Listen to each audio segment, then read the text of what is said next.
Satish mottling दिग्दर्शित 35% काठावर pass हा चित्रपट 20 मे रोजी प्रदर्शित होतोय। हा चित्रपट तरुणाईला जवळचा वाटेल याची ही काही कारणं। कारण क्रमांक 1, प्रथमेश परब म्हणजेच आपल्या आठवणीतला दगडू हे कारण पुरेसं आहे। प्रथमेश पुन्हा एकदा कॉलेज रोमॅन्स दाखवतोय म्हणजे पिक्चरला हजेरी तो बनती है। कारण क्रमांक 2, मराठीमध्ये दाखवलेली टीनेज लव्ह स्टोरी अगदी हॉलिवूडच्या टीनेज मूव्हीज सारखी असते।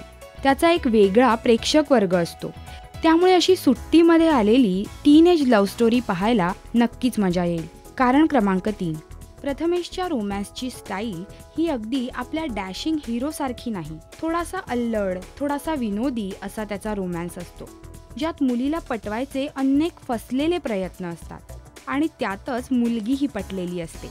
कारण क्रमांक 4, शाळेतला मोठा समाज ज्याला सगळेच शिक्षक सतत टोमणे मारत असतात, तो समाज म्हणजे बॅकबेंचर्स यांचीच ही कथा, त्यामुळे त्यांची धमाल मस्ती इथे दिसणार आहे।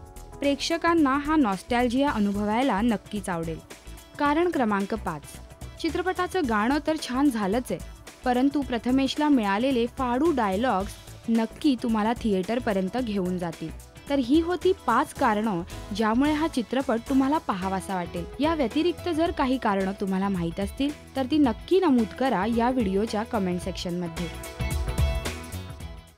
नमस्कार, मी प्रथमेश परब। Subscribe to Rajshri Marathi.